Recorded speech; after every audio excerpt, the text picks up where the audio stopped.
Monsieur le ministre, Madame la présidente, monsieur le rapporteur, mes chers collègues, les députés communistes ont souhaité mettre en débat l'avenant à la Convention du 15 avril 1999 entre la France et le Botswana, en vue d'éviter les doubles impositions et de prévenir l'évasion et la fraude fiscale en matière d'impôt sur le revenu.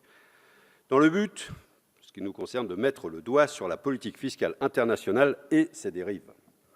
Cet avenant modifie l'article 26 de la Convention entre la France et le Botswana relatif à l'échange de renseignements afin de la rendre conforme aux derniers standards internationaux de l'OCDE. Ce texte apparaît positif puisque le Botswana, à travers la signature de cette convention, indique vouloir sortir de l'opacité en termes de fiscalité. Précisons que la signature de ce texte entraînera son retrait de la liste française des États et territoires non coopératifs, les ETNC, sur laquelle il était présent depuis 2012.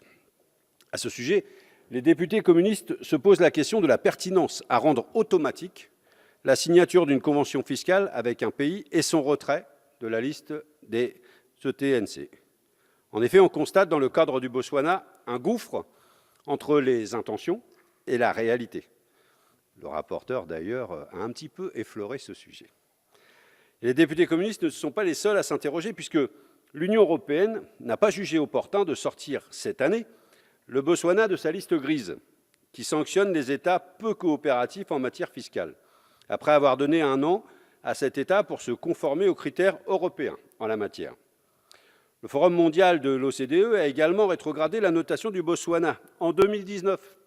Le ministre n'a parlé que de 2017, sur la base d'une trop grande lenteur dans sa réponse aux requêtes. Il est donc permis de se demander l'intérêt pour la France de sortir le Botswana de sa liste. C'est une inquiétude partagée également avec le Sénat, puisque si la signature de cet accord entraîne sa sortie de la liste française des ETNC, cette sortie entraîne elle-même la sortie de la liste européenne des États non coopératifs.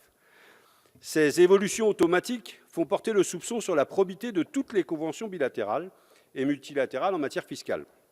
Il faut donc rester extrêmement vigilant sur l'utilisation qui est faite de ces conventions et sur la manière dont elles sont réellement mises en œuvre sur le terrain. La question de la fiscalité internationale s'inscrit dans le cadre d'une mondialisation qui rime plus aujourd'hui avec évitement fiscal, sauvagerie sociale et désastre écologique qu'avec respect des peuples et de notre planète. Les stratégies internationales d'évitement fiscal, comme l'ont déjà démontré de nombreuses fois mes collègues Éric et Alain Bocquet ou Fabien Roussel, sont constituées de nombreux outils permettant de contourner le système fiscal, y compris légalement. Prenons un exemple, une multinationale française, comme Total, j'ai un affect particulier puisque j'habite en face de la raffinerie, au Havre, s'installe au Botswana pour y exploiter du pétrole. Eh bien, rien n'interdit de penser que la France, attachée à son fleuron industriel, signe une convention fiscale bilatérale facilitant les opérations fiscales et financières de Total sur place. Cela pourrait tout à fait être l'une des raisons du vote d'aujourd'hui. Mais cette même multinationale pourrait aussi venir négocier directement auprès des responsables politiques de l'État son taux d'imposition. Justin Koné-Katinan, ancien ministre du Budget de Laurent Gbagbo, l'explique d'ailleurs parfaitement. Je le cite.